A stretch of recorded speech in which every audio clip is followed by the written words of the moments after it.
Bonjour à tous. Donc pour cette dernière leçon, je vais utiliser une présentation par ordinateur.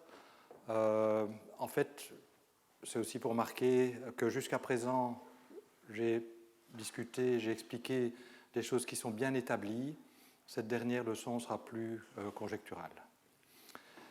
Et donc je vais parler de conjectures qui sont apparues lorsqu'on a étudié les billards dont j'ai parlé jusqu'ici. Alors, bien que le texte sera pour la majorité en anglais, à part les titres en fait, je continuerai bien sûr mon exposé en français. Alors, donc, je voudrais rappeler ce qu'on a vu, et ça c'est bien établi.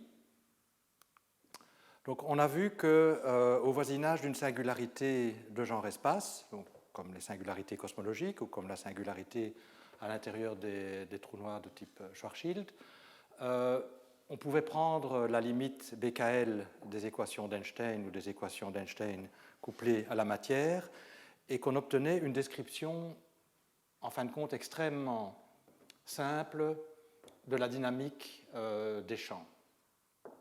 En fait, on obtient une description en termes de billards qu'on appelle parfois billards BKL ou billards cosmologiques, qui sont des billards dans l'espace hyperbolique, si on projette sur l'espace hyperbolique, ou bien qui sont des billards à l'intérieur du cône de lumière, mais délimités par des murs, qui sont des hyperplans. Donc des hyperplans dans l'espace ambiant de Minkowski des facteurs d'échelle. Donc la dynamique intéressante est portée par les facteurs d'échelle, qui incluent le dilaton, s'il y a des dilatons. Et donc, on a toute une série une collection de murs, et ces murs sont donc des hyperplans, et dans la description où on projette sur l'espace hyperbolique, c'est l'intersection de ces hyperplans avec l'espace hyperbolique, donc ce sont aussi des hyperplans hyperboliques. Et donc la dynamique, c'est un mouvement libre entre deux murs, interrompu par des collisions avec les murs. Et si les murs forment une région de volume fini dans l'espace hyperbolique, le mouvement est chaotique, ça a été bien étudié par les mathématiciens. Si par contre le volume est infini, alors il y a des directions par lesquelles on peut s'échapper à l'infini, et après un certain nombre de collisions, le mouvement est libre pour toujours, enfin jusqu'à la singularité. Et donc ce qui va déterminer le caractère chaotique ou pas chaotique de la dynamique, ça va être le volume du billard, et la forme du billard, le nombre de murs, c'est déterminé par la théorie. Alors il se fait que pour les Lagrangiens intéressants, alors qu'est-ce que ça veut dire Lagrangien intéressant? Donc pour les billards intéressants, c'est-à-dire les billards qui soit proviennent de la gravitation pure, soit proviennent de théories de supergravité, pour ces théories-là, le billard est intéressant, c'est-à-dire qu'il a des propriétés supplémentaires par rapport à un billard générique, à savoir, ce sont des simplexes de Coxeter. Donc il y a exactement le nombre de murs qu'il faut, et ni plus ni moins pour avoir un simplex. Et Coxeter, ça veut dire, je vous le rappelle, que les angles diédraux entre deux murs adjacents sont des sous-multiples entiers de pi. Pi sur 2, pi sur 3, pi sur 4, etc. Et en plus de ça, non seulement sont des simplexes de Coxeter, mais ils définissent des groupes de Coxeter cristallographiques, c'est-à-dire qui préservent un réseau, ce qui donne une restriction sur les valeurs des exposants de Coxeter. Donc, donc quand vous faites le produit de deux rotations par des murs adjacents, vous obtenez, de deux réflexions dans des murs adjacents, vous obtenez une rotation, et l'ordre de cette rotation, donc elle est d'angle 2π sur MJ, donc c'est MJ, il doit être égal soit à 2, soit à 3, soit à 4, soit à 6, soit à l'infini, si les murs se joignent à l'infini, enfin, ils sont parallèles.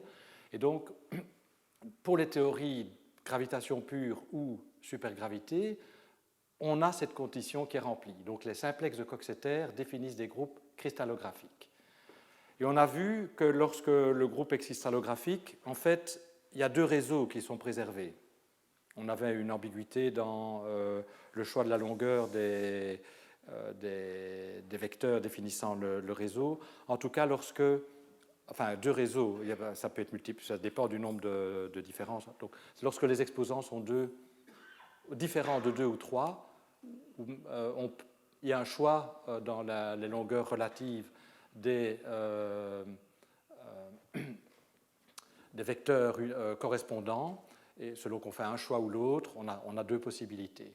Évidemment, on doit répéter ça pour chaque MIJ différent de 2 ou de 3. Donc on peut avoir plusieurs réseaux en fait.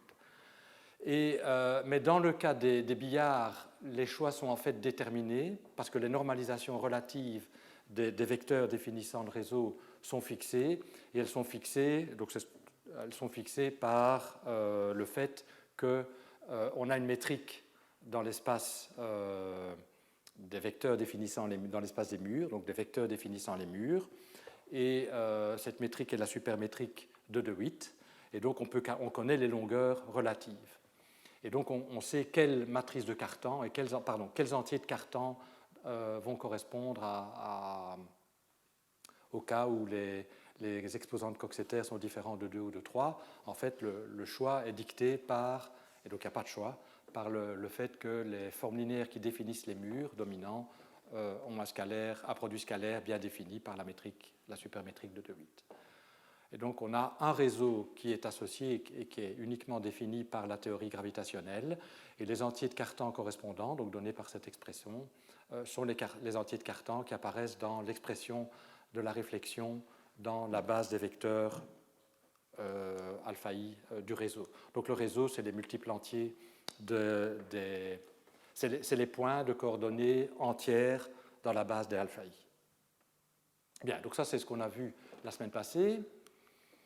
Et en fait, les entiers de Cartan forment une matrice. Si on les met tous ensemble, on obtient une matrice qu'on a baptisée matrice de Cartan généralisée. Et en fait, toute matrice ayant les mêmes propriétés s'appelle matrice de Cartan, c'est la terminologie que je vais utiliser. Donc c'est une matrice qui a par construction 2 sur la diagonale, hein, ça c'est évident, si vous regardez si vous mettez J égale à I, vous allez avoir 2. Ça c'est un peu... les AIJ sont des entiers négatifs, et ça reflète le fait que les angles diédraux sont plus petits que pi demi, et donc les vecteurs orthogonaux qui forment un angle supplémentaire, c'est un angle obtus, et donc le cosinus est négatif. Donc les AIJ, lorsque I est différent de J, sont négatifs ou nuls.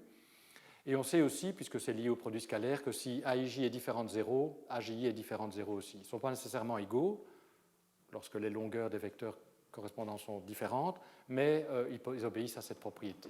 Donc toute matrice obéissant à cette propriété s'appelle une matrice de Cartan généralisée. Et dans le cas des billards, on a des propriétés supplémentaires pour cette matrice de Cartan généralisée. C'est qu'elle est symétrisable, elle peut s'écrire comme le produit d'une matrice symétrique, en fait la matrice des produits scalaires, par une matrice diagonale, la norme des vecteurs alpha i, je l'ai écrit explicitement comme ça sur le transparent précédent. Donc des diagonales avec des entrées strictement positives, c'était la norme des alpha i, qui sont tous des vecteurs de genre espace, et S est symétrique, c'est les produits scalaires. Et donc il y a naturellement une métrique associée à la matrice de Cartan, qui dans notre cas est de signature lorentzienne, puisque la supermétrique, qui est la supermétrique qui définit tous ces produits scalaires, on l'a vu, est de signature lorentzienne. Alors, comme je vais utiliser les diagrammes de Dynkin dans la suite, je rappelle comment on associe des diagrammes de Dynkin à une matrice de Cartan. Donc à chaque valeur de I, on associe un nœud dans le diagramme de Dynkin, et on trace une ligne entre le nœud I et le nœud J, si et seulement si AIJ est différent de 0. Donc si AIJ est égal à 0, il n'y a pas de ligne entre I et J. Et alors comme les valeurs de AIJ dans le cas des matrices de Cartan généralisées quelconques peuvent être n'importe quel entier négatif, en général, on va juste écrire les valeurs de AIJ et de AJI au-dessus de la ligne IJ. Mais si les produits sont toujours inférieurs ou égaux à 4, ce qui est le cas pour les groupes cristallographiques en fait, dans ce cas-là, on a une convention qui est plus économique, qui consiste à tracer un nombre de lignes qui est égal à la plus grande valeur AIJ ou AJI en valeur absolue. Donc et on dit lequel des deux est le plus grand, en plaçant une flèche selon cette convention. Donc pour prendre un exemple qui est un billard intéressant en fait, donc dont je reparlerai un peu plus tard. Si on regarde la supergravité à 10 dimensions n égale 1 avec des multiplets vectoriels, le billard correspondant est décrit par une matrice de Cartan qui elle-même est encodée dans le diagramme de Dynkin suivant. Donc vous voyez que j'écris la matrice de Cartan. Donc les choses à voir, c'est que j'ai souvent des 1, enfin moins 1, moins 1, moins 1, moins 1. Donc quand c'est 0, il n'y a pas de ligne, par exemple. Donc ça c'est moins 1, ça c'est 0, ça c'est 1, ça c'est 2, ça c'est 3, ça c'est 4. Donc la numérotation sera justifiée plus tard, mais donc voilà la numérotation que j'ai prise, et en commençant par le plus bas, moins 1, 0, 1, 2, 1, voilà la matrice correspondante. Vous voyez par exemple qu'entre 1 et moins 1, il n'y a pas de ligne parce que la valeur correspondante est 0. Que ce nœud-ci est particulièrement connecté, 1, 2, 3, 4, c'est le quatrième. Effectivement, il y a des moins 1 ici, il y a des moins 1 là, et puis il doit encore avoir un moins 1 de l'autre côté. Donc vous voyez, mais alors ici, j'ai pris cet exemple parce qu'il n'est pas simplement lacé, les longueurs des racines ne sont pas les mêmes partout. Donc vous voyez que c'est un cas où, entre les deux dernières, où les AIJ correspondants sont différents. Donc on a mis une flèche de 7 vers 8 parce que A87 est plus grand que A78. Donc voilà. Donc l'information contenue ici est exactement la même que l'information contenue là, mais comme il y a beaucoup de zéros, c'est plus commode d'utiliser la notation diagramme, la notation diagramme de Dynkin plutôt que d'écrire toute la matrice. Mais c'est la même information. Donc les diagrammes de Dynkin, j'en écrirai encore plus tard, mais c'est pour ne pas devoir écrire, surtout quand c'est des grosses matrices, les matrices de Cartan correspondantes. Bien, alors on a aussi vu que lorsque le point décrivant les facteurs d'échelle, donc c'est un mouvement libre entre deux murs, lorsqu'on touche un mur, il y a une réflexion, c'est une réflexion spéculaire qui prend la forme standard. Donc les alpha i sont orthogonaux au mur définissant le billard, et une réflexion orthogonale dans un mur est donnée par, on soustrait un multiple du vecteur orthogonal au mur, alpha i, donc ça c'est la réflexion dans le mur correspondant à alpha i. Il faut normaliser les choses, enfin moins 2 le multiple fois le produit scalaire avec un vecteur unité, mais puisque ce n'est pas unité, il y a ce facteur-ci qui apparaît. Alors si on réécrit ça en particulier, donc oui, c'est important à dire aussi, à rappeler, c'est que puisque tous les vecteurs sont de genre espace, les hyperplans correspondants sont de genre temps, et la réflexion est un élément du groupe de Lorentz orthochrone, donc qui préserve l'orientation du temps. Donc la géodésie continue à pointer vers le futur, après réflexion. Et donc en particulier, si pour gamma je prends un des vecteurs associés au mur, vous voyez que la transformation prend cette forme-là, je remplace gamma par alpha j, et ça c'est juste les entiers de Cartan, donc ça vous montre bien qu'un des vecteurs du réseau est transformé en une combinaison linéaire à coefficients entiers, puisque ça c'est des entiers des vecteurs du réseau, donc le réseau est bien préservé. Donc c'est bien un groupe cristallographique. Alors, les matrices de Cartan donc, sont associées ici au réseau préservé par les groupes du billard, les groupes BKL, les groupes du billard BKL. Mais en fait, les matrices de Cartan, il y a toute une théorie qui est portée par les matrices de Cartan, qui est la théorie des algèbres de Kac-Moody. Et donc, c'est ce fait-là qui est à l'origine de la conjecture que je vais expliquer plus tard. Mais donc, avant d'expliquer la conjecture, je dois d'abord vous dire ce que c'est qu'une algèbre de Kac-Moody. Donc je vais définir maintenant une algèbre de Kac-Moody. Alors une algèbre de Kac-Moody, c'est une algèbre qui est définie par une matrice de Cartan généralisée et donc l'algèbre de Kac-Moody généralise les algèbres de Lie de dimension finie qu'on étudie, en gardant une propriété essentielle de ces algèbres finidimensionnelles, simples ou semi-simples, c'est qu'elles sont triangulaires. Elles admettent une décomposition triangulaire. Et la définition de ces algèbres de Kac-Moody que je vais donner, c'est en termes de générateurs de l'algèbre et de relations entre ces générateurs Et les relations sont toutes exprimées en termes des entiers de Cartan, donc sont déterminées par la matrice de Cartan. Donc en fait, la matrice de Cartan détermine une algèbre de Kac-Moody, comme on va le voir explicitement. Je vous donne déjà l'idée. Donc la matrice de Cartan, c'est réellement la chose à l'origine de l'algèbre de Kac-Moody. Et c'est d'ailleurs pour cette raison que parfois on utilise la notation pour désigner l'algèbre de Kac-Moody associée à la matrice de Cartan A, soit LA parce que c'est une algèbre de Lie, mais si on a oublié que c'était une algèbre de Lie et qu'on pense juste à algèbre, on met A de A. Bon. Donc c'est la même chose. Donc il y a plusieurs notations pour la même chose ici. Donc ça ne veut pas dire qu'on regarde une algèbre associative, le fait qu'on utilise A, en tout cas dans le contexte de ces transparents. Voilà. Alors quelle est la définition précise? Pour motiver la définition précise, je vais d'abord passer en revue SL3. Donc on va d'abord se rappeler comment on peut présenter SL3 en termes de la matrice de Cartan et du diagramme de Dynkin de SL3. Alors, SL3, donc c'est les matrices 3 par 3 de traces nulles. Donc je regarde l'algèbre. C'est l'algèbre de Lie du groupe de Lie SL3 des matrices de déterminant 3 par 3 de déterminant 1. Alors, une matrice générale 3 par 3 de traces nulles, donc elle est paramétrisée comme ça. Donc là, juste la trace est nulle, ça veut dire le dernier élément, je peux l'exprimer en termes de ceci pour que la trace soit nulle. Et donc je peux le décomposer en parties triangulaires inférieures, donc avec des zéros partout ailleurs, sauf sur les nombres ici en dessous de la diagonale principale, en partie diagonale, et puis en partie triangulaire supérieure. Donc ça, c'est une identité, ceci. Et ça, c'est ce qu'on appelle la décomposition triangulaire de SL3, où n-, donc d'abord H, la partie diagonale, c'est qui est la sous-algèbre de Cartan, donc ça contient les matrices diagonales de traces nulles, qui sont linéaires, bon, c'est un espace vectoriel à deux dimensions, donc ça va être combinaison linéaire de deux vecteurs que j'appelle H1 et H2, que je vais vous donner tout de suite, de deux matrices que je vais vous donner tout de suite.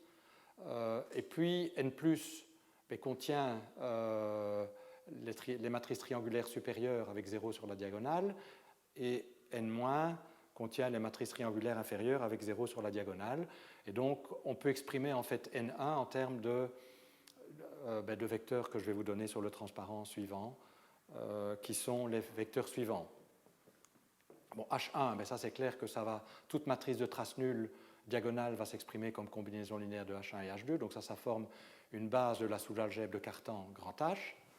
Les matrices supérieures, triangulaires supérieures, peuvent s'écrire comme combinaison linéaire de E1, de E2 et du commutateur de E1, E2, qui va avoir juste un 1 en cette position-ci et des zéros là. Et pareil pour la partie triangulaire inférieure. Toute matrice triangulaire inférieure peut s'écrire comme combinaison linéaire de F1, F2 et commutateur de F1 et F2 qui va avoir 0 ici, 0 là et un 1 ici. Donc l'espace vectoriel est à 8 dimensions, mais en utilisant les commutateurs, je peux l'engendrer à l'aide de 6 éléments qui sont H1, H2, E1, E2, F1, F2, sachant que les 7e et 8e vecteurs de base de l'espace vectoriel sont les commutateurs E1, E2, F1, F2 qui ne sont pas nuls et qui sont linéairement indépendants des vecteurs précédents. Maintenant, si vous prenez un commutateur triple, par exemple E1, E2 avec E1 ou avec E2, vous allez sortir et donc vous allez avoir 0. En d'autres termes, ceci conduit à la présentation suivante de SL3. On peut complètement capturer SL3. On peut dire que SL3, c'est l'algèbre de Lie engendrée par 6 éléments que je viens de décrire, qui sont sujets aux relations suivantes. Oui, j'ai parlé que de celle-ci, le fait qu'on ne pouvait pas engendrer de nouveaux éléments. Les autres relations font intervenir les générateurs déjà construits. Et en fait, on peut vérifier que ça fait intervenir la matrice de Cartan. Donc, si je ne fais pas le calcul explicite ici, c'est des matrices 3 par 3, ce n'est pas très compliqué de vérifier. Mais effectivement, les éléments de la sous-algèbre de Cartan commutent, c'est abélien. Puis la partie, les opérateurs qui montent, si je puis dire, sont des vecteurs propres de l'action de HI et les valeurs propres sont contenues dans la matrice de Cartan. Et puis ici, vous voyez que l'action adjointe de 1 sur E2 élevée à une certaine puissance, ici au carré, est égale à 0. et en fait le carré c'est juste 1 moins 1. Bon. Comme on va comprendre pourquoi je dis ça sur le transparent suivant. Donc en fait, les relations ici s'appellent les relations de Chevalet. Elles font intervenir directement la matrice de Cartan ici. Et ces relations-ci s'appellent les relations de Serre. Elles font aussi intervenir la matrice de Cartan, même si je ne l'ai pas explicitement écrit. Mais on va voir qu'il y a manière d'écrire ceci, comme je l'ai dit, en termes de la matrice de Cartan. Et donc on voit qu'en fait toutes ces relations sont automatiquement connues dès qu'on se donne la matrice de Cartan. Alors qui dans notre cas, ça c'est parce qu'on a une algèbre de Lie finidimensionnelle, est en fait définie positive. Alors, qu'est-ce que c'est une algèbre de Kac-Moody en général? Eh bien, c'est une algèbre définie par une matrice de Cartan généralisée, que je vais supposer ici inversible pour la présentation. Quand ce n'est pas inversible, c'est un tout petit peu plus compliqué, mais comme dans le cas des billards, on a une signature lorentzienne et que ça c'est en particulier inversible, ceci suffit pour l'exposer. Et la présentation de l'algèbre, la définition de l'algèbre, suit exactement la même présentation, le même mode, disons le même patron que pour SL3. Donc on va avoir 3 n générateurs, la matrice de Cartan étant n par n, que j'appelle H, E et F. Donc j'ai NH, NE, NF. Les H vont définir la sous-algèbre de Cartan, les E vont être les opérateurs, disons, qui font monter, les F sont ceux qui font descendre, et ils sont sujets aux relations que j'ai écrites là. Alors ça, c'est les relations, ça c'est la sous-algèbre de Cartan, ça commute, c'est les opérateurs qu'on appelle parfois les opérateurs diagonaux. Les E sont des vecteurs propres de l'action diagonale, et les valeurs propres sont encodées dans la matrice de Cartan, les F aussi, c'est moins la matrice de Cartan. Un opérateur qui fait monter avec un opérateur qui fait descendre, on retape sur l'élément dans l'algèbre de Cartan. Et on a ensuite ces relations de Serre, donc qui vous disent que l'action adjointe de EI sur EJ 1 moins AIJ fois est égale à 0. Donc quand AIJ est égal... Alors ça a un sens parce que AIJ, donc c'est pour I différent de J. AIJ est un entier négatif, donc 1 moins AIJ est clairement positif, donc je ne dois pas vous dire ce que c'est qu'une puissance négative, c'est toujours des puissances positives. Donc voilà la présentation. Et donc vous voyez que si je vous donne la matrice de Cartan, la présentation est extrêmement simple, il suit toujours le même patron. Voilà. Donc ça veut dire la chose suivante, quand je dis que c'est une algèbre engendrée par cela, ça veut dire que les seules relations qu'on impose, c'est ces relations-là, et tout ce qui n'est pas tué par ces relations est non nul. Bon, et bien entendu aussi l'identité de Jacobi, hein, c'est un commutateur. Alors, il se fait que malgré que la présentation soit toujours la même et extrêmement simple, comprendre la structure de l'algèbre définie par ces relations pour une matrice AIJ générale s'avère être très compliqué. Et c'est encore une théorie qui est mal développée dans le cas général.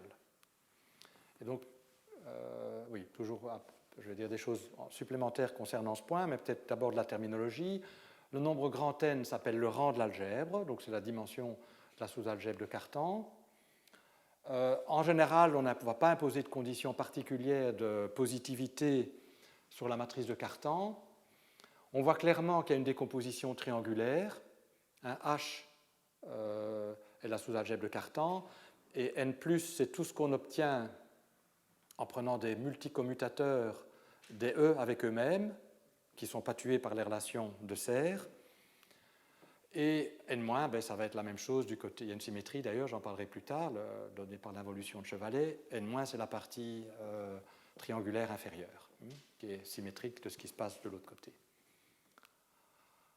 Alors, oui, toujours terminologie. L'avantage du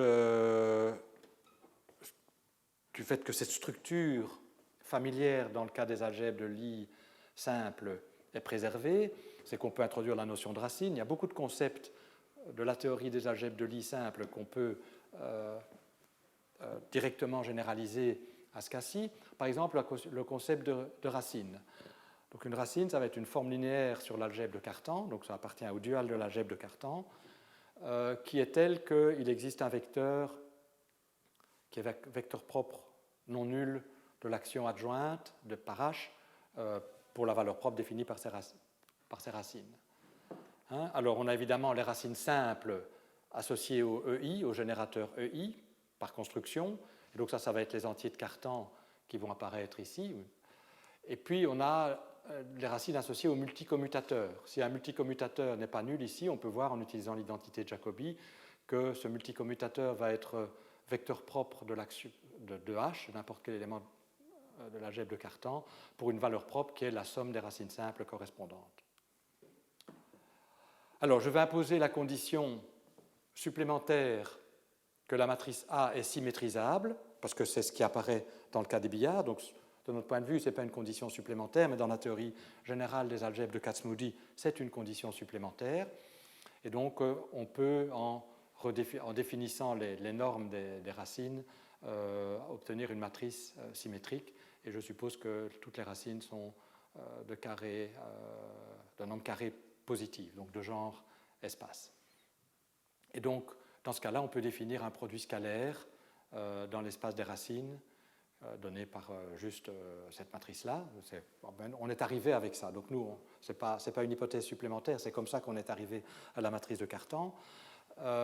Donc ce que je dois dire, c'est qu'en fait, ce produit scalaire dans l'espace des racines, va engendrer par dualité un produit scalaire dans H, et si on demande que ce produit scalaire soit invariant, on peut le généraliser ou le définir, disons, sur toute l'algèbre de Kac-Moody. Mais je ne pense pas que j'en aurai besoin, donc ça n'est probablement pas défini. Enfin, je n'explique pas plus ici.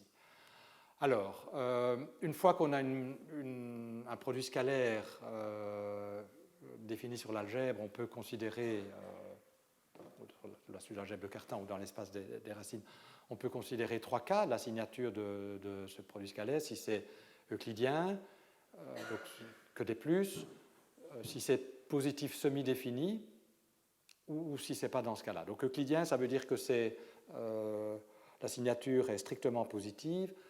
Affine, ça veut dire que il peut y avoir des zéros, donc c'est positif semi-défini. En fait, en général, il n'y aura qu'un zéro.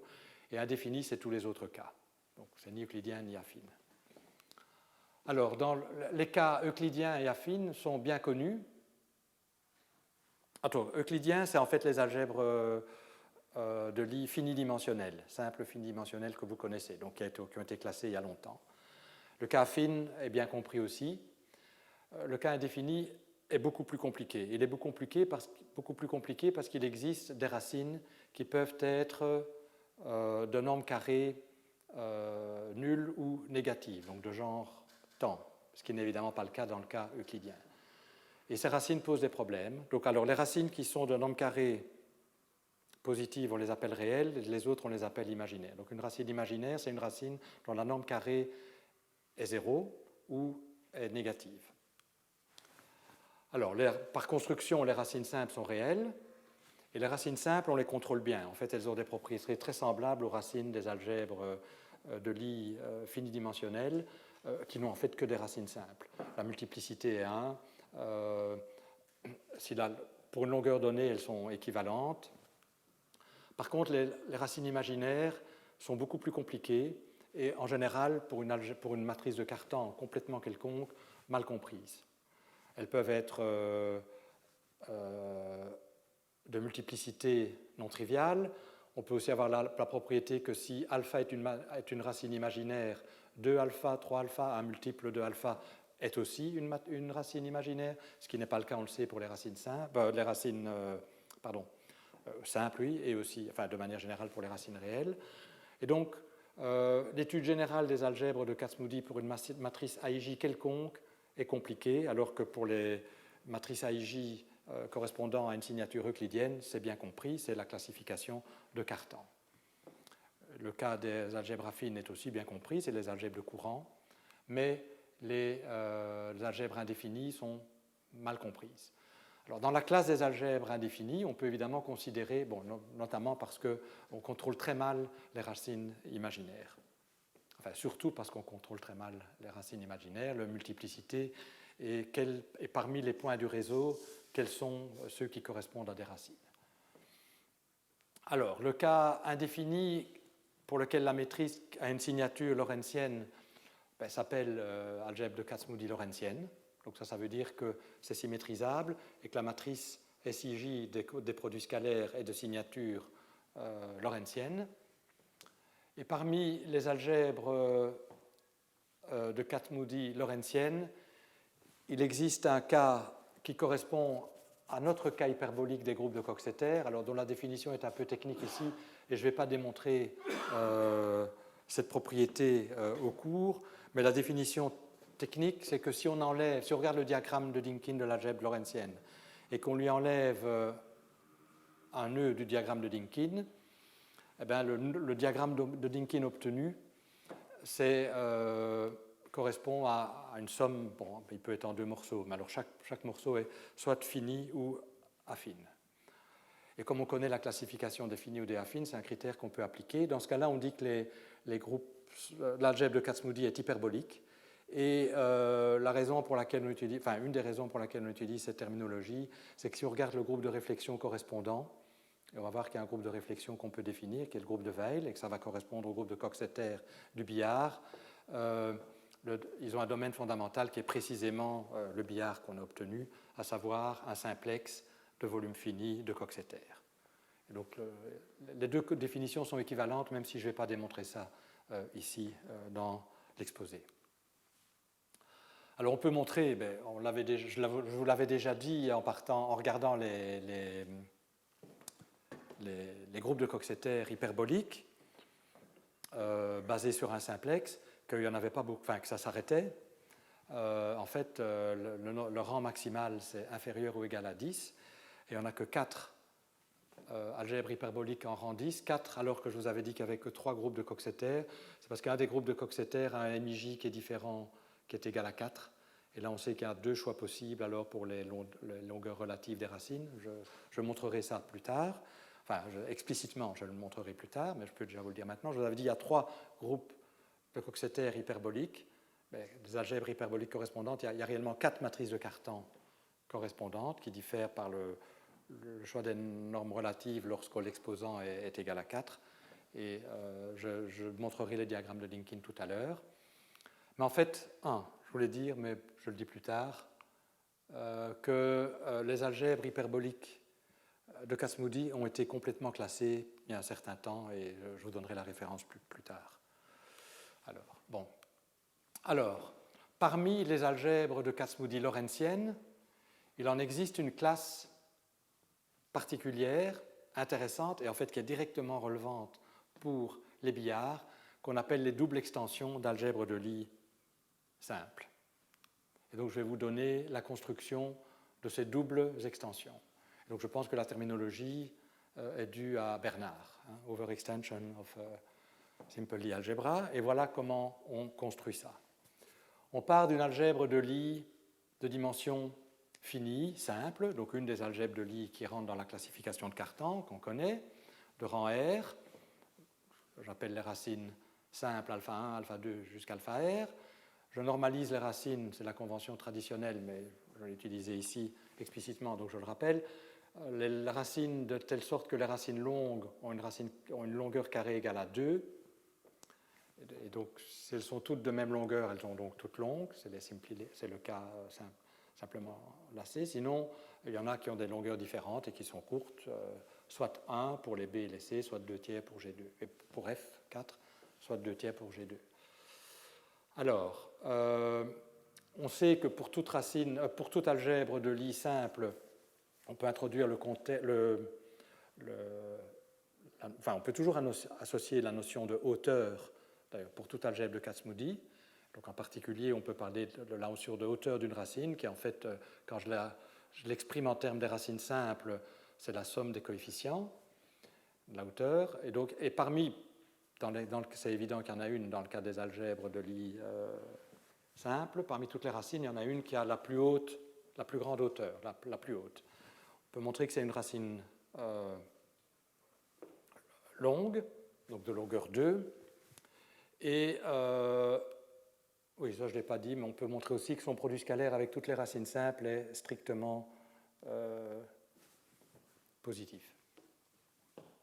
Alors, on va ajouter à L, et donc on fait l'extension, un espace de Minkowski à 2 dimensions. Et je prends la base comme ça, donc c'est 2 vecteurs nuls. dont le produit scalaire est égal à 1. Et je considère maintenant l'espace vectoriel obtenu en prenant la somme directe. Alors dans M2, j'ai une métrique définie positive, signature euclidienne, mais j'ajoute quelque chose qui a une signature moins 1 plus 1. Donc au total, je vais avoir clairement un espace qui a la signature minkowskienne.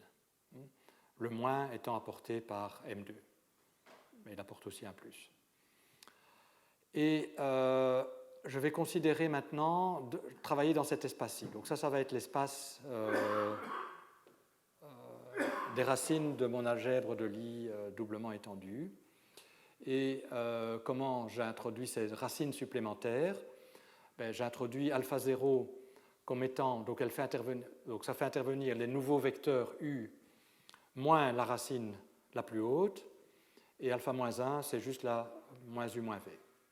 Et on peut montrer que si vous regardez la matrice de Cartan correspondante, enfin c'est bien une matrice de Cartan, donc si vous formez les produits scalaires, maintenant on sait qu'on avait une matrice de Cartan au départ, mais j'ai introduit alpha 0 et alpha moins 1, donc il faut s'assurer que les produits scalaires vont bien être donnés par des entiers en introduisant le 2 sur la longueur des racines. On peut montrer que ça va bien définir une matrice de Cartan. Donc le produit scalaire, c'est entre U et V, c'est celui que je vous ai donné, et U et V sont orthogonaux à L. Hein. Et donc on appelle ça la double extension. Donc la matrice de Cartan, ainsi étendue, va me définir une nouvelle algèbre de Lie, de Casse-Moody, qu'on appelle la double extension de L. Alors la racine alpha s'appelle la racine affine parce que c'est la racine affine. Pour ceux qui connaissent la théorie des algèbres affines, en fait, c'est les algèbres non twistées. Donc à partant de L, on peut n'introduire que alpha 0 et on aura l'algèbre affine non twistée associée à L. Dans le cas de E8, on l'appelle E9 ou E8+, par exemple. Et puis la racine alpha moins 1, c'est la racine double, enfin celle qui définit la double extension. Et on a clairement que le rang de L++, puisqu'on a élargi de 2 la dimension de l'espace vectoriel, c'est le rang de L plus 2. Et en général, d'ailleurs ça va au-delà de le cas affine, puisqu'on a une signature hyperbolique et une signature lorentzienne, pardon. Alors, pour l'information, on peut faire ça pour toutes les algèbres donc classiques, hein, AK, BK, CK, DK, et on trouve que parmi ces algèbres, AK++ est hyperbolique sauf à partir de 7. Donc ça veut dire que, on va faire la connexion avec le billard, mais ça veut dire que le billard correspondant sera de volume fini jusque pour la valeur correspondante 9, hein, le rang sera 9 dans ce cas-là, et puis au-delà plus. Par contre, pour les BK, DK et EK, on ira jusqu'à 10, jusqu'à un rang égal à 10. Donc en fait, on en a 3 déjà ici qui sont hyperboliques, qui sont juste des doubles extensions non twistées d'algèbre de Lie simple. Lorsque K est égal à 8, celle-ci et celle-ci, vous voyez bien que ça s'arrête au rang 10. Il n'y a rien au-delà de cette double extension qui est hyperbolique au-delà du rang 10, mais ça, on le savait, c'est la théorie générale qui le dit. Et vous voyez, juste pour information, c'est la référence que je voulais donner, la liste de toutes les algèbres de Casse-Moody hyperboliques peut être trouvée dans cet article-là. Je crois qu'il y a quelques petites fautes de frappe, mais disons, la liste est complète. Voilà. Et donc en particulier, non, je risque d'oublier de le dire plus tard, mais il se fait que la gravitation pure est basée sur, fait apparaître comme groupe de Coxeter et donc comme algèbre de Casse-Moody les algèbres AK++, et vous voyez donc que ça s'arrête un cran en dessous de EK, par exemple, pour être hyperbolique. Donc ça explique pourquoi le KO-BKL disparaît pour la gravitation pure en dimension 10. Alors, voilà des exemples. Pour la gravitation pure, justement, mais à dimension d'espace-temps 4, on a A1++, et donc si je pars de A1, la racine affine 0, elle est connectée comme ceci à A1, et puis la double extension est là.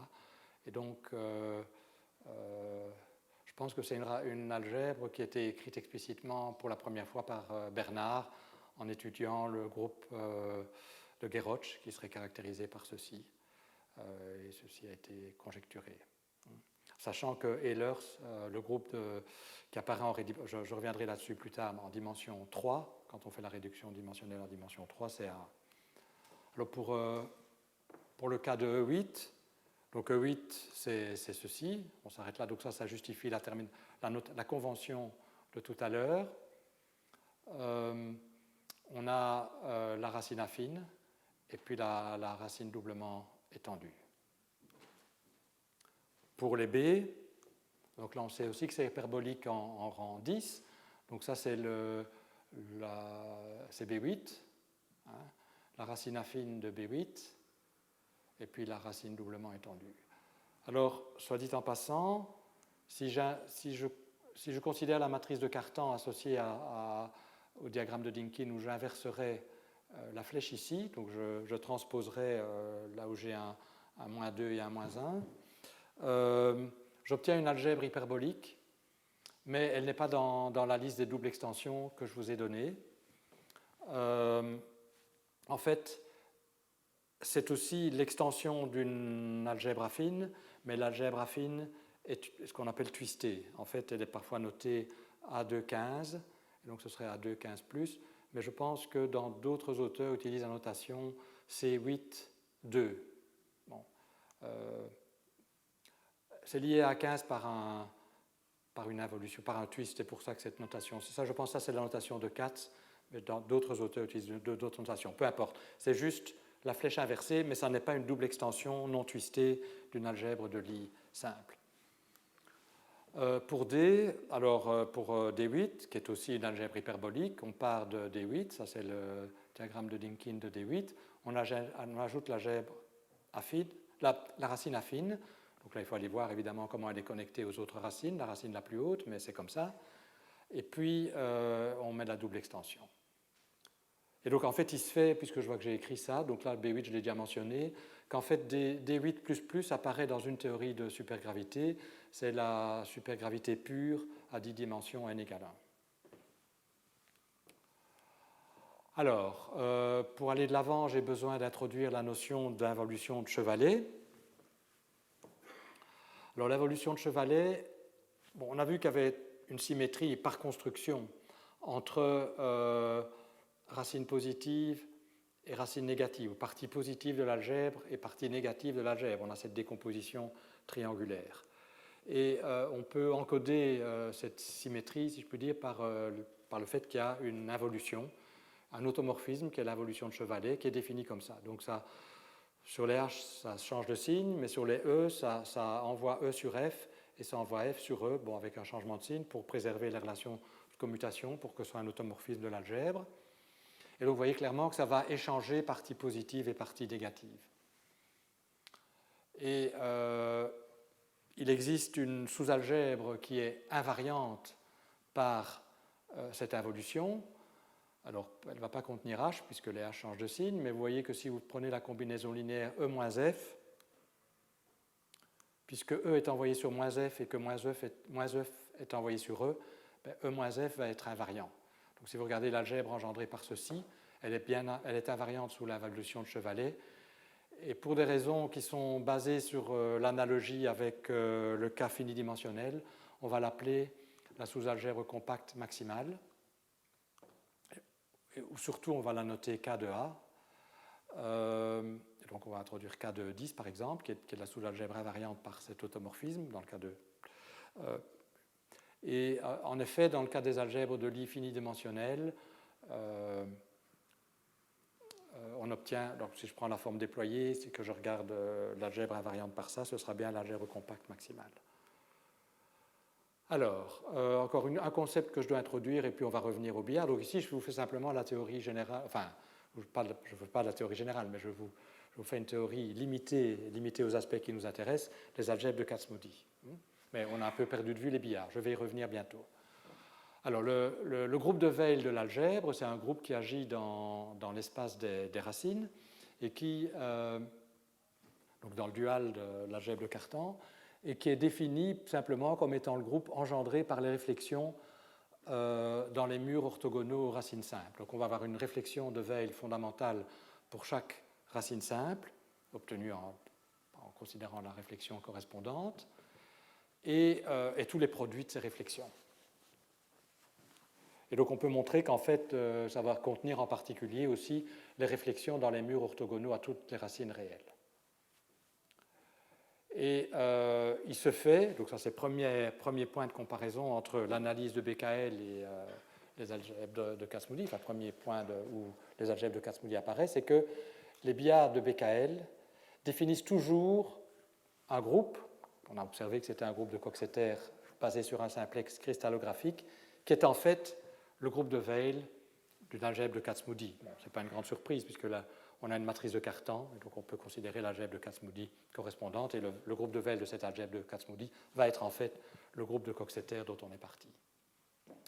Et en particulier, les murs du billard vont coïncider avec les murs orthogonaux aux racines simples, et le billard va coïncider avec la chambre fondamentale de Weyl du billard, de l'algèbre. Alors, parmi toutes ces algèbres dont je vous ai parlé, donc, il y en a 4 qui sont hyperboliques, 3 correspondent à des doubles extensions non twistées d'algèbres de Lie simples, et le cas E8 conduit à E10. Et E10 est particulièrement intéressant, puisqu'il, comme on va voir, c'est lié à la supergravité maximale, mais mathématiquement, il est intéressant aussi. Il est intéressant mathématiquement, non seulement parce que c'est hyperbolique, c'est une des 4 algèbres de Kac-Moody hyperbolique. Et si je regarde le réseau des racines de 8, il est aussi particulièrement intéressant. Bon, il est lorenzien, ça c'est évident, mais il est autodual et pair. Et c'est en fait des structures qui, du point de vue des réseaux, ça n'arrive pas souvent, donc c'est déjà exceptionnel de ce point de vue-là aussi. Et bien sûr, il fait partie de la famille des algèbres de Lie exceptionnelles, donc il commence avec E6, E7, E8, et on continue. Donc E10 est très particulier, le suivant E9 est affine, donc E10 est le premier, disons, de signature lorentzienne dans la série, et en plus il est hyperbolique, et là c'est belle propriété. Donc c'est une structure qui, pour cette raison, a fasciné à la fois les mathématiciens et les physiciens, même si ça reste, la fascination reste, mais je pense que la compréhension n'augmente pas énormément, malheureusement. Alors le diagramme de Dynkin, je l'ai déjà noté, c'est celui de 8 augmenté par la racine affine, puis la racine doublement étendue. Voici la matrice de Cartan, donc vous voyez que c'est effectivement plus économe d'écrire les choses sous forme de diagramme de Dynkin. Il y a le même contenu d'information, mais il y a beaucoup de zéros, qui sont simplement représentés ici par le fait qu'il n'y a pas de ligne correspondante.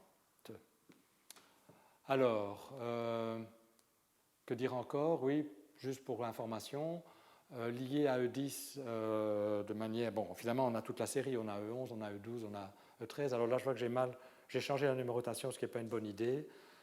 J'aurais dû garder la même numérotation, et alors la racine 11, c'est celle-ci. Donc on ajoute encore une racine dans ce sens-là. Et puis 12, 13, 14, on peut continuer. Mais j'ai mis E11 ici parce que E11 a été aussi conjecturé d'être une symétrie ou d'être important pour la compréhension de la symétrie de la M-théorie. E11 aussi organise certaines propriétés des racines, comme Bernard l'a montré il y a un certain temps. Et donc voici E11. Bien. Alors, la question, c'est qu'est-ce que ça a à voir avec les billards? Donc, je vous ai parlé des algèbres de Kac-Moody. J'ai développé un certain nombre de propriétés de ces algèbres de Kac-Moody. La question, c'est en quoi c'est lié au billard? On a vu que, naturellement, les billards conduisent à une matrice de Cartan, en tout cas. Hein? Oui?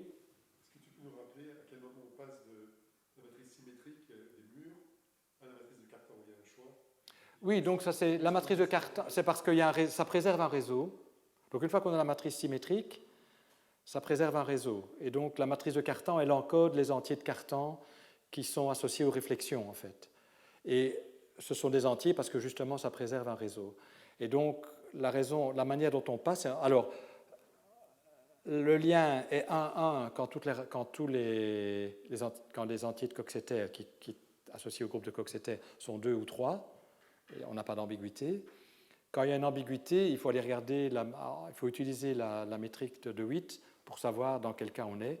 Et donc c'est en utilisant les propriétés de la supermétrique de DeWitt et les murs qui sont donnés par la théorie de Lagrangien. En fait, on est directement du Lagrangien, ou de l'hamiltonien, qu'on arrive à la matrice de Cartan. Donc je ne sais pas si ça répond à la question ou tu voulais quelque chose de plus. Pas tout de suite. Bien. Et donc, ce que je voulais dire, c'est que on obtient des billards à la limite PKL, et en fait, il y a et on obtient donc des groupes cristallographiques de Coxeter, on obtient une matrice de Cartan qui contient tous ces entiers de Cartan associés au réseau préservé par le groupe du billard. Et il se fait qu'il y a un lien très étroit entre cette matrice de Cartan et les groupes de symétrie cachée qui ont été découverts il y a un certain nombre d'années par Kremer et Julia lorsqu'ils ont étudié la réduction dimensionnelle sur un tore de la supergravité maximale. Et en fait, déjà peut-être Euler, d'une certaine manière, pour la gravité pure à 4 dimensions, avait aussi trouvé de manière inattendue une symétrie en dimension 3. Alors, quelle est la connexion? Eh bien, si le groupe de Coxeter du billard est toujours décrit par, c'est toujours le groupe de Weil de G++, donc de l'algèbre de Lie doublement étendue, où G est l'algèbre et le groupe de symétrie cachée. Bon, ici, je devrais dire algèbre, mais j'ai utilisé le langage groupe, puisque je travaille qu'au niveau algèbre, donc je n'ai pas tellement envie de parler du groupe, c'est une histoire compliquée et je n'ai pas le temps d'entrer dans ces considérations. Donc parlons de l'algèbre. Donc G, même si je vais utiliser la terminologie groupe, donc l'algèbre de symétrie cachée qui apparaît si on fait la réduction dimensionnelle de la théorie gravitationnelle avec les champs de matière à 3 dimensions. Donc on sait que si on part de la supergravité pure, par exemple, maximale, pardon, à 11 dimensions, qu'on fait la réduction dimensionnelle jusqu'à 4, on obtient E7. Si on va jusqu'à 3, on obtient E8. Eh bien, je dis le groupe de billard, ce sera, puisqu'à 3 on obtient E8, E8++. Si vous prenez une autre théorie qui donne D8 à 3 dimensions, vous aurez pour billard D8++. Si vous obtenez B8 à 3 dimensions, ce sera B8++. Si vous obtenez A8 à 3 dimensions, ce que vous auriez pour la gravitation pure, vous aurez A8++. Donc le billard est toujours connecté de manière très étroite au groupe de symétrie qui apparaît à 3 dimensions par réduction toroïdale. Donc c'est ce que j'ai noté ici. Et on sait qu'à 3 dimensions, si on écrit de Lagrangien correspondant, G est un vrai groupe de symétrie. Donc il y a vraiment une invariance du Lagrangien. Par contre, G++, lui, il apparaît de manière un peu indirecte. Il est plus grand, donc ça, il est intéressant de ce point de vue-là, puisqu'il est même énormément plus grand, même si le rang n'est que 2 en plus. Donc c'est des groupes hyperboliques extrêmement intéressants, mais le lien avec les symétries n'est pas direct. Donc ici, il y a déjà un premier lien très indirect, puisque G, c'est G++, le groupe qui apparaît, c'est G++ chaque fois, mais ça ne veut pas dire que G++ est un groupe de symétrie. Néanmoins, basé sur cette évidence et sur d'autres considérations qui avaient déjà été émises précédemment, il a été conjecturé que G++ pourrait être en fait un groupe de symétrie déjà du Lagrangien de départ. Et ça ne se voit pas au niveau du Lagrangien de départ, de la même manière qu'en fait le groupe G lui-même ne se voit qu'après réduction dimensionnelle, ça ne saute pas aux yeux en dimension de départ. La conjecture a été faite basée là-dessus que peut-être le Lagrangien de la supergravité maximale, étendu éventuellement en contenant d'autres champs si nécessaire, donc c'est aussi une théorie, mais ça devient un peu imprécis à ce niveau, aurait une invariance, donc beaucoup plus grande que celle qu'on voit, donc c'est pour ça qu'on parle de symétrie cachée, qui serait G++, donc, c'est-à-dire la symétrie que quelque part le billard, dont le billard nous donne, lève un petit pan sur G++, et bien on dit c'est un signe que G++ est symétrie de la théorie. Donc là, évidemment, ça devient conjectural. Donc le fait que G++, ou le groupe de Coxeter associé, ou le groupe de Weil associé à G++ apparaît à la limite BKL, c'est relativement solidement établi. Le fait que ce que ça veut dire qu'il y a une symétrie infinidimensionnelle caractérisée par G++, c'est une conjecture. Donc il y a un gap entre les deux. Donc toutes mes 5 précédents exposés, disons, étaient non conjecturales, et les conjectures apparaissent maintenant.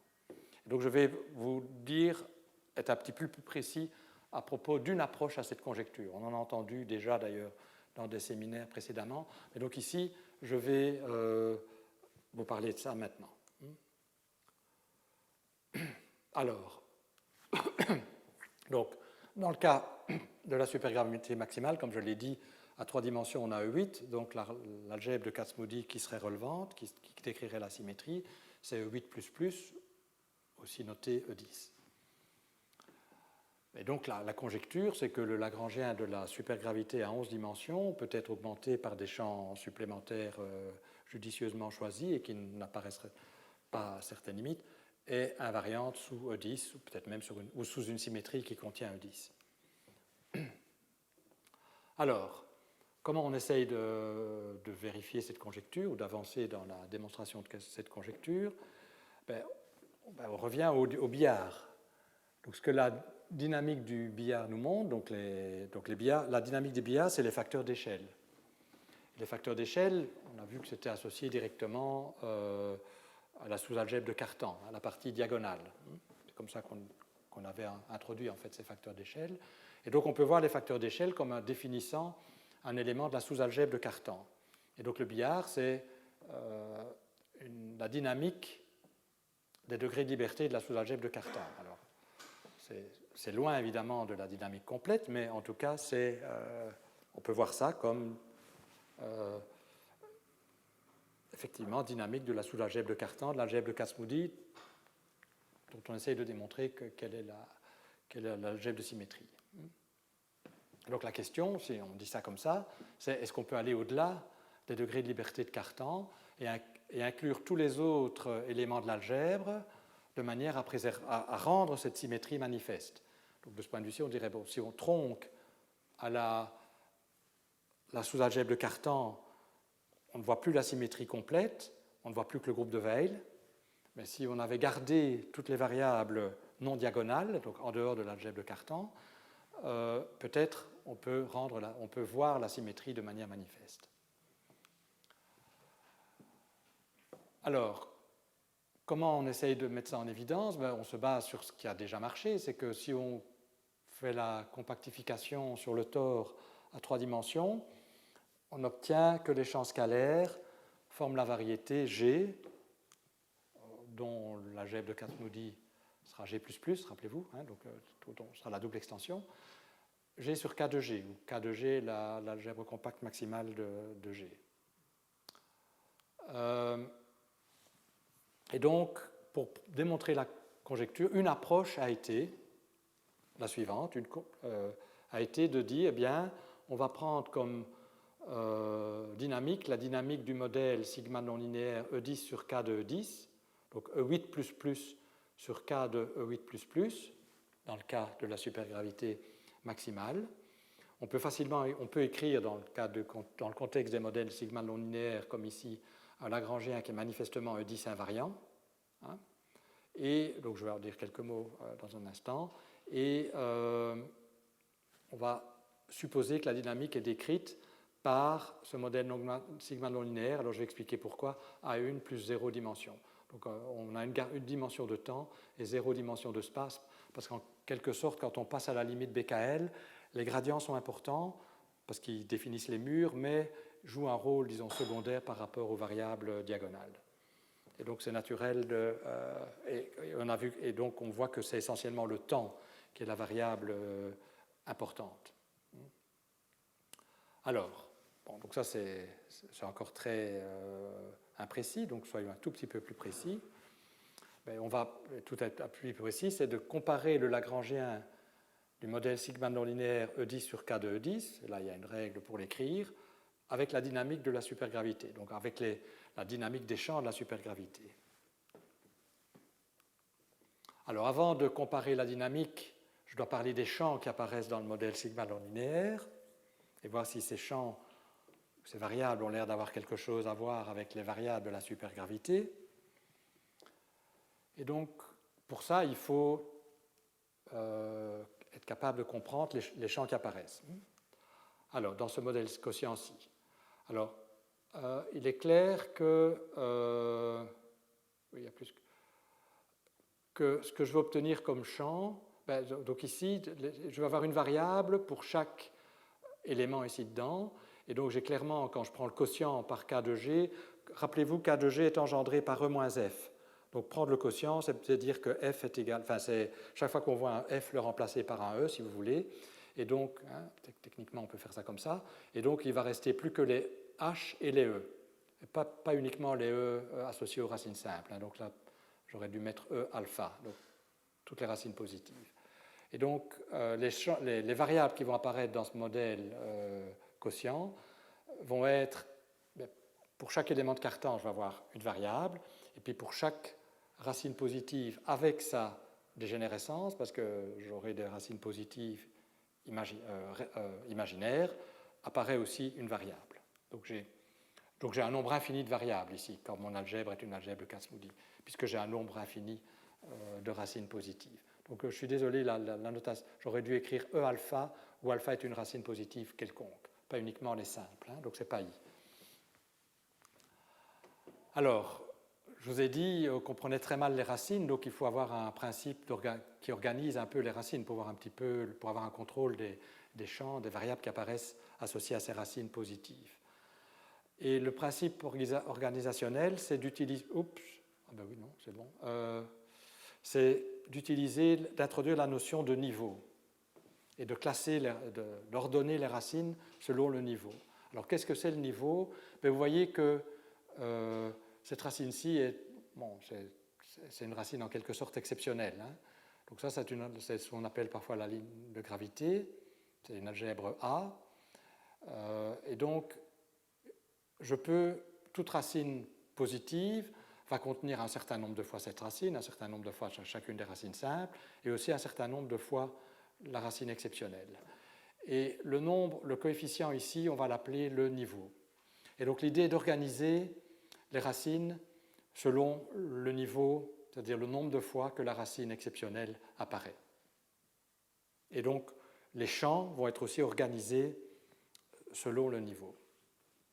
Alors, puisque ceci, c'est l'algèbre de Lie A9, c'est-à-dire SL10, mais puisqu'on a aussi, on peut montrer qu'il y a un des générateurs de Cartan qu'on peut ajouter, et donc on a réellement une invariance GL10, définie par cette algèbre, on va avoir automatiquement, en organisant les racines par le niveau, une covariance GL10 automatique. Donc les variables vont automatiquement former des représentations de GL10.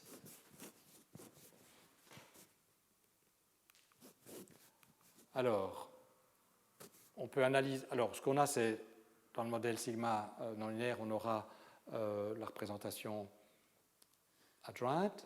Et donc, on peut regarder les choses par niveau. Et au niveau 0, donc les champs qui apparaissent, en fait, c'est les champs associés. Donc le niveau 0, ça veut dire on ne regarde que les racines qui ne contiennent pas alpha 10, donc qui ont cette forme-ci. C'est en fait des racines de SL10. Donc on va avoir les champs de la représentation adjointe de SL10, et donc en fait, mais quotientés par le compact, donc on obtient le graviton. On a vu que les matrices symétriques, c'était c'est GL10 sur SO10. Et donc, c'est ce qui apparaît ici. Donc, le SO10, c'est ce qui reste quand on prend le quotient par K de E10. Donc, ici, on va avoir le graviton au niveau 0. Et puis, au niveau 1, donc au niveau 1, c'est quoi le niveau 1? C'est les racines qui ont un coefficient L égale 1. Donc, elles vont former aussi, elles se transforment entre elles sous GL10. Et donc les champs correspondants, en fait, oui, peut-être on peut le voir tout de suite ici, comme cette racine s'attache au niveau 3, ça va être associé à des trois formes, c'est-à-dire à des tenseurs à trois indices complètement antisymétriques. Donc on va avoir un tenseur antisymétrique à 3 indices. Et puis le niveau 2, donc 2 fois la racine exceptionnelle, on va avoir un tenseur antisymétrique à 6 indices, qu'on peut interpréter comme étant dual du précédent. Et puis au niveau 3, on va avoir un tenseur mixte. On peut montrer que la covariance... Donc on classe les choses et c'est quelque chose d'automatique. Hein. Enfin, il suffit d'étudier, de regarder, mais donc il n'y a rien de compliqué, c'est de l'analyse tensorielle. On classe les racines qui apparaissent au niveau 3, et les champs qui apparaissent au niveau 3, et on regarde quelle représentation apparaît. En fait, c'est juste la représentation mixte. Donc ceci, c'est le tenseur de Young. Ça veut dire une colonne de 8 boîtes, et à côté une boîte. Et en fait, on sait que... point de vue dynamique, je n'ai pas encore parlé de la dynamique, mais donc j'anticipe un petit peu, ce tenseur-là, c'est le dual du graviton. Donc, si on peut, il existe une description duale de la gravitation, en tout cas au niveau linéarisé, où au lieu d'avoir un tenseur symétrique comme GAB, on a un tenseur de ce type-là. Donc ça a été construit il y a très longtemps par Curtright. Alors, la première constatation, c'est que les variables qui apparaissent, les champs ici, bon, ce n'est pas encore des champs, hein, ils dépendent que de t, mais j'anticipe un petit peu. Les champs, vu comme, qui apparaissent ici, c'est exactement ceux de la supergravité, mais où on a à la fois un champ apparaît chaque fois avec son dual. Hein, on a la métrique et la trois formes, et puis on a leur dual, leur variable dual. Donc, c'est encourageant. Mais évidemment, on a beaucoup plus de champs. On a des choses au niveau 4, au niveau 5, au niveau 6, au niveau 7. Ça ne s'arrête jamais puisqu'on a un nombre infini de champs. Et donc ces champs sont moins bien compris. Mais donc l'hypothèse qui avait été faite initialement, c'est que parmi ces champs supplémentaires se trouvent, et on peut compter et voir qu'en tout cas du point de vue covariance GL10, il y a la place pour avoir tous les gradients spatiaux des variables qui sont ici. Donc on aurait non seulement ces champs, mais aussi tous leurs gradients spatiaux successifs. Donc il y aurait de plus en plus d'indices. Et donc c'est une certaine manière comme cela qu'on reconstruit l'espace. On a le temps de manière explicite, puisque c'est un modèle sigma non linéaire où le temps t apparaît comme une variable, et l'espace apparaît à travers les gradients. Et ces gradients sont des champs associés aux représentations de GL10 de de niveau plus élevé. Alors, donc ça c'est purement cinématique en un sens. Donc on peut aussi regarder maintenant ce que les équations du modèle sigma non linéaire impliquent et les comparer aux équations de la supergravité.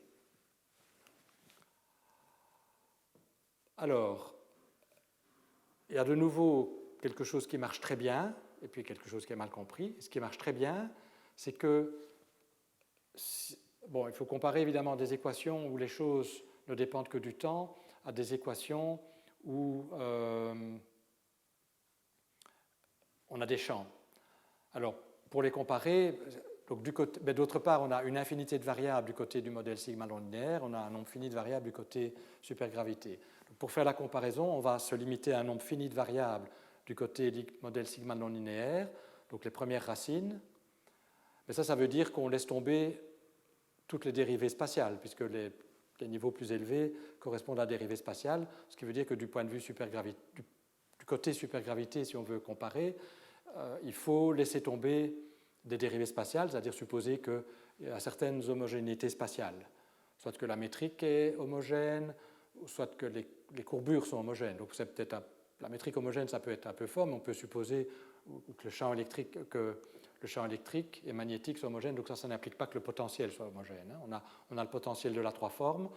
En premier temps, on peut supposer qu'il est homogène, ça veut dire que les champs électriques sont homogènes, mais alors on n'a pas de champ magnétique.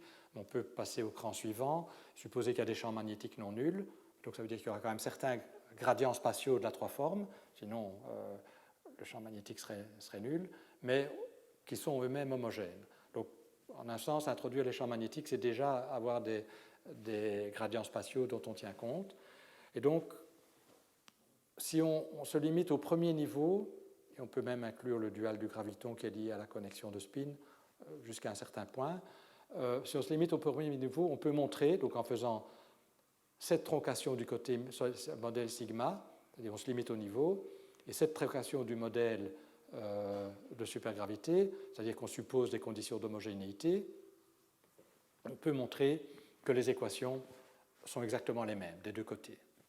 Et qu'en particulier, et donc ça c'est au-delà du billard. Donc je vous avais dit pour le billard, les termes de Chern-Simons ne jouent pas de rôle, parce que ce qui va compter, c'est que les racines simples. Les racines simples, elles sont de niveau, par définition, 0 ou 1 pour quand ça contient la racine, pour la racine exceptionnelle. Donc on peut aller plus loin. Et donc ça veut dire qu'on va au-delà de l'approximation BKL. Alors si on va au-delà de l'approximation BKL, il faut être prudent cette fois-ci sur les termes de Chern-Simons, etc.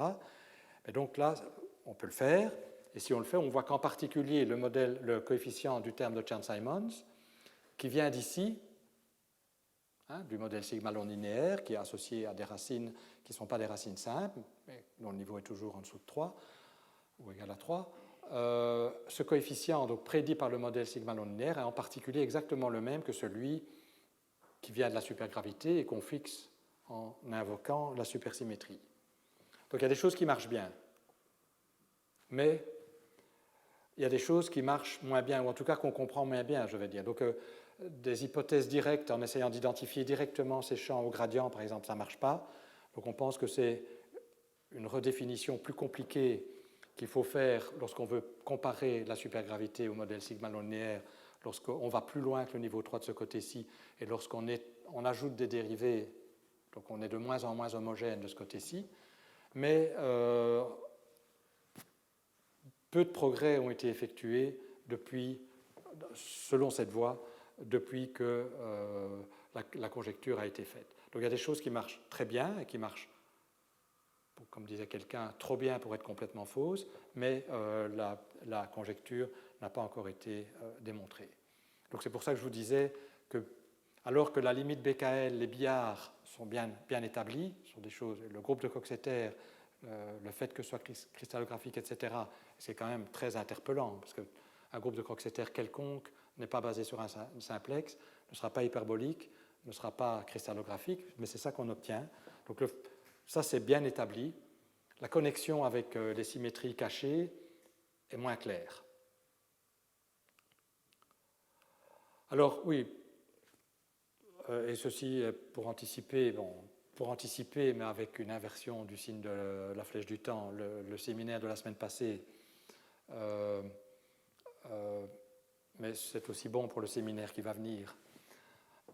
Les champs, on peut aussi montrer que on peut ajouter les champs spinoriels au modèle sigma non linéaire. Donc, du côté supergravité, on sait ce qu'on doit faire. Bien sûr, on sait comment avoir le gravitino. Donc ça, le Lagrangien existe. Du côté modèle sigma non linéaire, on peut inclure, en utilisant les dérivées covariantes qui apparaissent naturellement dans les modèles sigma non linéaires, on peut introduire les champs spinoriels. Et à nouveau, jusqu'à un certain niveau, ça marche bien. Et on peut montrer notamment que la connexion, donc les champs spinoriels, on sait qu'ils se transforment sous K de E10, ça a été abondamment discuté la semaine passée au séminaire de Axel, et donc on peut étendre certaines des représentations de spin demi-entier de SO10 à K de E10, et en particulier celle qui contient le gravitino, et on peut montrer que dans les équations des champs spinoriels qu'on va écrire en utilisant les outils des modèles sigma non linéaires et la connexion qui est associée au sous-groupe compact, KE10, sous lequel se transforment les champs spinoriels, on obtiendra les équations de la supergravité pour le gravitino aussi, jusqu'à un certain niveau. Donc à nouveau, il y a des choses qui marchent bien. En particulier, on obtient les dérivées covariantes complètes avec la 4 forme. Mais à nouveau, on ne comprend pas bien comment les choses doivent marcher au niveau supérieur dans le cadre du modèle sigma non linéaire. Je devrais dire que, en fait, pour toutes les théories qui conduisent à un billard de Coxeter à la limite BKL ayant ces belles propriétés, la même analyse peut être faite. On peut écrire le modèle sigma non linéaire et faire la comparaison avec le Lagrangien de départ et montrer que ça marche bien jusqu'à un certain niveau. En fait, ça commence à coincer, et donc je pense qu'il y a quelque chose à comprendre là, au niveau du graviton. Le dernier niveau où on peut dire des choses intéressantes, c'est le dual du graviton, et au-delà, on a du mal. Alors, le dual du graviton, il apparaît au niveau 3 pour la supergravité maximale, donc les choses vont bien jusque-là, mais une fois qu'on arrive au dual du graviton et qu'on veut aller au-delà, ça devient compliqué. Alors, ceci, évidemment, quand on a des transparents, ça va toujours plus vite. Donc ceci m'amène aux conclusions. Donc je vais pas dire beaucoup plus sur ces conjectures parce que ça reste encore beaucoup conjectural. Vous avez entendu d'autres approches à ces symétries cachées, notamment par Guillaume, où on a pu aller plus loin que ce que je vous ai expliqué, basé sur les billards. Donc, il y a des travaux beaucoup plus récents qui ont été faits et qui ouvrent des portes extrêmement intéressantes. Mais sur les billards, je ne dirai pas plus. Et je vais donc conclure maintenant, et conclure en rappelant à nouveau ce qui est établi et ce qui n'est pas établi. Donc, on a vu que au voisinage d'une singularité de genre espace, la dynamique des systèmes Einstein-matière est extrêmement simple finalement, enfin, simple à formuler, et puisque c'est des billards hyperboliques d'un type extrêmement particulier qui apparaissent. Alors évidemment, les billards hyperboliques ne dites pas que j'ai dit que c'était simple. C'est des choses compliquées, il y a du chaos, etc. Mais enfin, on voit qu'on arrive finalement à une description du système où en chaque point, on a un tel billard. Et étant donné qu'il y a un lien entre ce billard et les symétries qui apparaissent par réduction dimensionnelle, ça suggère la présence d'une symétrie énorme qui serait décrite par une algèbre de Kac-Moody infinidimensionnelle de type hyperbolique.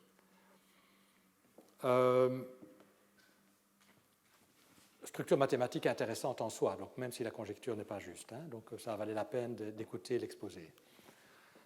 Dans le cas de la supergravité maximale, c'est E10, et pour E10, il y a un matching quand même que je trouve spectaculaire entre la dynamique de la supergravité et les équations qui sortent du modèle sigma non linéaire, en tout cas au niveau les plus bas. À la fois, on a le bon coefficient du terme d'Otten-Simons, on a aussi des bonnes dérivées covariantes pour les spineurs, donc il y a des choses qui marchent bien. Mais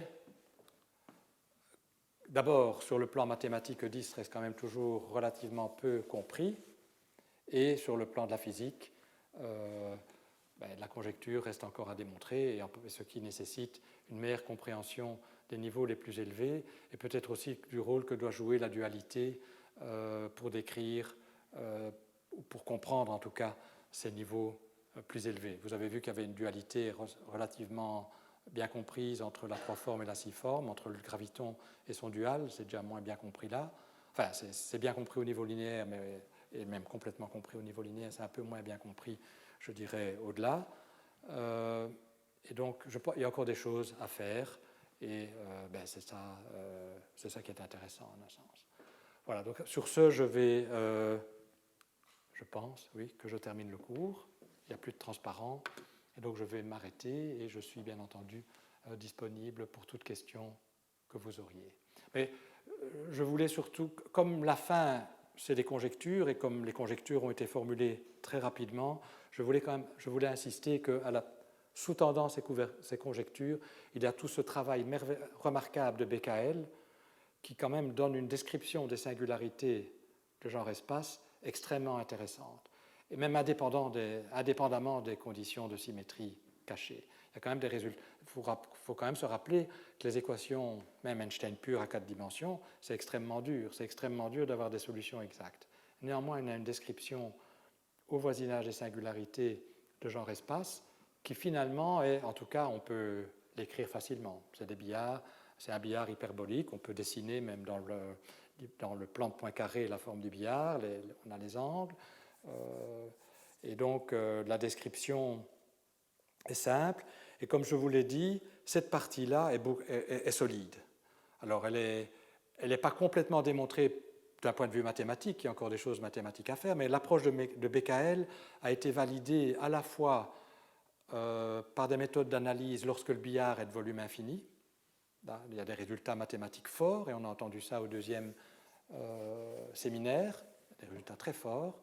Et lorsque le volume est fini, c'est beaucoup plus compliqué puisqu'on a ce nombre infini d'oscillations et le mouvement est chaotique, donc c'est plus difficile d'avoir des résultats analytiques. Mais si on fait d'autres...